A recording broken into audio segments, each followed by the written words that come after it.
ഇപ്പൊ അവർ ഒരാൾ മാത്രമേ ഉള്ളൂ. അവരമ്മ ഉണ്ടായിരുന്ന ഈ ഇടയ്ക്ക് വെച്ചാൽ അവര് മരിച്ചു പോയത്. പിന്നെ അവൾ ഒറ്റയ്ക്കായി. പിന്നെ നമുക്ക് നോക്കാനും കാണാനൊന്നും ആരും ഇല്ല.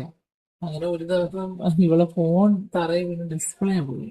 അപ്പൊ എന്റെ അടുത്താണ് ഓടി വന്നത്. അന്ന് നിന്റെ മാമൻ പൈസ അയച്ചില്ല, ഒന്നും അയച്ചില്ലായിരുന്നു. മാമൻ ഇവിടെ എന്തോ ചിട്ടിയുടെ എന്തോ ആയിട്ട് അന്ന് അയക്കാൻ പറ്റിയില്ല. അങ്ങനെ ഇവൾ ഓടി വന്നിട്ട് ചോദിച്ച്, എടി കുറച്ച് പൈസ ഉണ്ടെങ്കിൽ തരുമോന്ന് ചോദിച്ചു. ക്യാഷ് എത്ര? 1000 വല്ലതും ഉണ്ടെങ്കിൽ എന്റെ കയ്യിൽ കാണുമല്ലേ ചില്ലറ പൈസകള്. ക്യാഷ് എത്ര എടി? എത്രയാന്ന് പറഞ്ഞാൽ തരാന്ന് പറഞ്ഞു. അപ്പൊ പറഞ്ഞേ എനിക്കൊരു 4000 വേണമെന്ന് പറഞ്ഞു. ഞാൻ 4000 ഒന്നും ഇപ്പൊ തരാൻ കാണൂലടി, 1000 വല്ലതും വേണമെങ്കിൽ ഞാൻ തരാൻ പറഞ്ഞില്ല. 1000 പറ്റൂല, എന്റെ ഫോൺ ഡിസ്പ്ലേ മാറ്റണമെങ്കിൽ 4500 ആവും. അതിൽ 500 അവർ ഡിസ്കൗണ്ട് ചെയ്ത് തരാന്ന് പറഞ്ഞു. അപ്പൊ ഞാൻ കടയൊക്കെ ചോദിച്ചു. അപ്പൊ ആ കവലയിലുള്ള കട എന്നടി എന്ന് പറഞ്ഞു. അപ്പൊ ഞാൻ പറഞ്ഞു, "അയ്യോ, അത്രയൊന്നുമില്ല, ഒരു കാര്യം ചെയ്യും, നീ ശരിയാക്കാൻ കൊടുത്തിട്ട് 2 ദിവസം കഴിഞ്ഞിട്ട് വാങ്ങാൻ പറഞ്ഞു." അപ്പോഴത്തേക്ക് ചേട്ടൻ പൈസ അയക്കും. അപ്പൊ ചേട്ടൻ്റെ അടുത്ത് ഞാൻ ചോദിച്ചിട്ട് നിനക്ക് തരാന്ന് പറഞ്ഞു. പക്ഷെ എന്റെ കയ്യിൽ പൈസ ഒന്നും ഇല്ലായിരുന്നടാ. ഉണ്ടെങ്കിൽ ഞാൻ കൊടുക്കും, നിനക്കറിയാലോ ഞാൻ അങ്ങനെ പൈസക്കൊന്നും ശീലമില്ല. എല്ലാ സാധനങ്ങളും ഞാൻ കൊടുക്കും, ഉണ്ടെങ്കിൽ ഡ്രസ്സ് ആവട്ടെ എല്ലാം കൊടുക്കും.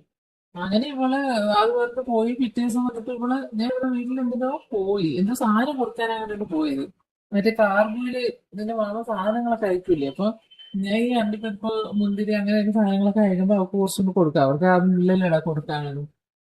അപ്പൊ അത് ആ സമയത്ത് വന്നു. അങ്ങനെ ഞാൻ കുറച്ച് അത് എല്ലാം കൂടെ അവർക്ക് വേണ്ടി ഒരു ടിന്നിലാക്കി എല്ലാം കൂടെ സെറ്റ് ചെയ്ത് എല്ലാം കൂടെ കൊണ്ടുപോയി വീട്ടിൽ പോയപ്പോഴത്തേക്ക് ഫോൺ ഇവളെ കയ്യിൽ ഇരിക്കുന്നത്. ഇവള് വിളിച്ചപ്പോഴത്തേക്ക് ഇവള് ഇറങ്ങി വന്നു. ഫോണിൽ ആരും സംസാരിച്ചോണ്ടിരിക്കുകയാണ്. പെട്ടെന്ന് കട്ട് ചെയ്തിട്ട് വന്നു. നോക്കിയപ്പോഴത്തേക്ക് ഫോൺ ഡിസ്പ്ലേ ഒക്കെ മാറ്റി സെറ്റ് ആക്കി, അതിന്റെ ബാക്കിലെ കവർ മാറ്റിയേക്കുന്നു. അപ്പൊ ഞാൻ ഇവിടെ അടുത്ത് വെച്ച്, ഇടി നീയല്ലേ ഇന്നലെ പറഞ്ഞേ നിന്റെ ഫോൺ കംപ്ലൈന്റ് ആയി ഡിസ്പ്ലേ പോയെന്ന് പറഞ്ഞേ, എന്നിട്ട് ഇത്ര പെട്ടെന്ന് നീ ശരിയാക്കുക? നീ 4000 വേണമെന്ന് പറഞ്ഞ എന്റെ അടുത്തല്ലേ വന്നത്, പിന്നെ നിനക്ക് പൈസ എവിടെ നിന്ന് കിട്ടിയെന്ന്. പക്ഷെ ഇവള് ഭയങ്കര ചിരിയേട്ടാ. അങ്ങനെ ചോദിച്ചു, നീ അത് ചിരിക്കും, നിന്റെ ചിരിയിൽ ഒരു കള്ളത്തരം ഉണ്ടല്ലോടി, പറയടി കള്ളി സുരുതെന്ന് ചോദിച്ചു. അപ്പൊ എന്റെ അടുത്ത് പറഞ്ഞ്, എനിക്ക് ആ ഫോൺ കടയിലെ കവലയിലെടുത്ത് ഫോൺ കട ഇട്ടേക്കുന്ന ചെറുക്കൻ എനിക്ക് ശരിയാക്കി തന്നടി. എന്നിട്ട് പറഞ്ഞു 2 ദിവസം കഴിഞ്ഞിട്ട് പൈസ തന്നാ മതിയെന്ന് പറഞ്ഞു. ഞാൻ ചോദിച്ചാ, അങ്ങനെയൊക്കെ ആരെങ്കിലും ഇന്നത്തെ കാലത്ത് കൂടപ്പറപ്പിനെ പോലും വിശ്വസിക്കാൻ പറ്റില്ല, പൈസ കൊടുത്താൽ തിരിച്ചു തരാത്ത കാലമാണ്. അപ്പൊ നിനക്ക് എങ്ങനെയാ ചെറുക്കൻ തന്നെന്ന് വെച്ചാൽ ഇവള് ഭയങ്കര ചിരി. ഇവള് കള്ള ചിരി ആവുമ്പോ ഡൗട്ട് അടിക്കുമല്ലോ. അപ്പൊ ഞാൻ ചോദിച്ചത്, അതൊന്നും അല്ല, പറയടി കാര്യം പറയാൻ പറഞ്ഞു. അപ്പൊ എടി നീ ആരോടും പറയില്ലേ? ഞാൻ പറഞ്ഞു, ഇല്ല പറ ഇങ്ങോട്ട്, നിങ്ങൾ എന്തിനത്? അവന് എന്റെ അനിയത്തിയെ പോലെയാണ് ഞാൻ നിന്നെ കാണുന്നതെന്ന് പറഞ്ഞു. ഞാൻ പറഞ്ഞു, ഓ ശരി, ഞാൻ നിങ്ങളെ ചേച്ചിയെ പോലെ എന്താ കാണുന്നത്, പക്ഷെ ചേച്ചിയെ ഒന്നും വിളിക്കൂല, കള്ളി പറയാൻ പറഞ്ഞു. അപ്പൊ ഞാൻ ഫോൺ കടയിൽ ആ ചെറുക്കനില്ലേ, അവനുമായിട്ട് എനിക്ക് ഇഷ്ടമാണ്. അപ്പൊ ഞാൻ ശരി തള്ളച്ചി, ഈ ആള് കൊള്ളാലൊരു കിളവി. ആ കൊച്ചു ചെറുക്കനെ ഞാൻ സൂരജ് ആണോ എന്ന് ഞാൻ ചോദിച്ചു. അപ്പൊ ആ സൂരജ്. അവൻ എടി ആ കൊച്ചു ചെറുക്കനായിട്ട് കിളവി എന്ന് വെച്ചുകൊണ്ട്, ഓ പിന്നെ പ്രേമിക്കുന്ന എനിക്ക് പ്രായമൊക്കെ ഉണ്ടാ എന്ന് ഞാൻ പറഞ്ഞു. ഞാൻ പറഞ്ഞു, ഇനി എന്നാലും അത് എങ്ങനെ മാച്ചായി നിനക്ക്? അവന് ഇഷ്ടമാണോ അതിനെന്ന് ചോദിച്ചു. അവനോ ഇഷ്ടമുണ്ട്, അവ ഇടയ്ക്കിടയ്ക്ക് വിളിക്കുമ്പോ ഞാൻ പോവാറുണ്ടെന്ന് പറഞ്ഞു. ഞാൻ പറഞ്ഞു, ഇപ്പൊ എളുപ്പമുണ്ടല്ലോ, വീട്ടിൽ ആരും ഇല്ലല്ലേ, അത് തന്നെ ഇപ്പൊ വീട്ടിലോട്ടൊന്നും കാണാത്തെന്ന് പറഞ്ഞു. ഞാൻ ഇവളടുത്ത് ചോദിക്കുന്നു, മറ്റേ സാധനങ്ങൾക്ക് വരുന്ന ഇവളിപ്പോ വരുന്നില്ലടാ. അവനെ ഇങ്ങനെ ചോദിച്ചു. ഇവരിപ്പോ എന്റെ അടുത്ത് പറഞ്ഞു, ഇന്ന് അവൻ ഇങ്ങോട്ട് വരാന്ന് പറഞ്ഞെന്ന് പറഞ്ഞ് വിളിച്ചെന്നൊക്കെ ഇവള് പറഞ്ഞു. അത് കഴിഞ്ഞ് ഞാൻ ആ സംഭവം കഴിഞ്ഞ് ഞാൻ വീട്ടിൽ പോയി. അടിസ്ഥാനപരമായിട്ട് ഈ ജില്ല എന്താണ് എന്നൊന്ന് മനസ്സിലാക്കണം.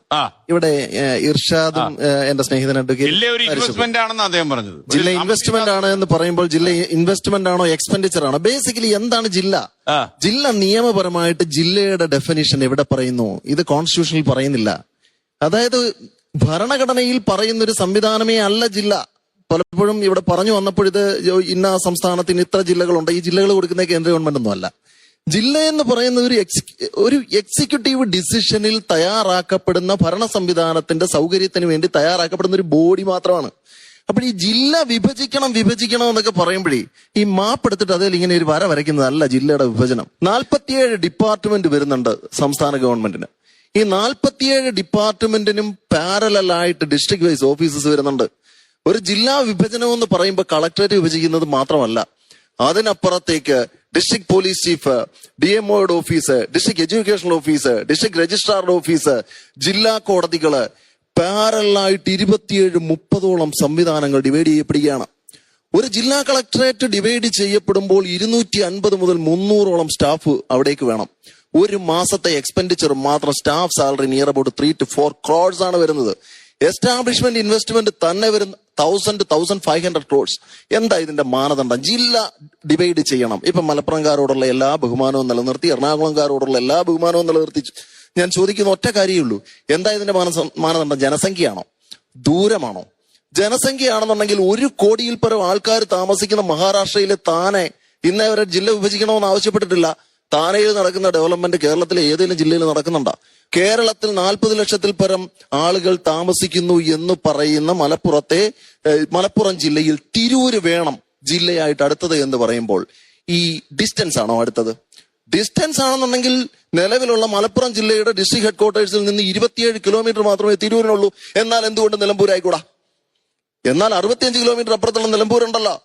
ഇനിയും ഡിസ്റ്റൻസ് ആണ് ഈ ഭരണ സംവിധാനത്തിന്റെ സൗകര്യം എന്നുണ്ടെങ്കിൽ ഈ പല ജില്ലകളും നമുക്ക് എടുത്തു നോക്കാം. ഗവി 115 കിലോമീറ്റർ ആണ് പത്തനംതിട്ട ഡിസ്ട്രിക്ട് ഹെഡ്ക്വാർട്ടേഴ്സിൽ നിന്ന്. അവിടെ ജില്ല കൊടുക്കുവോ?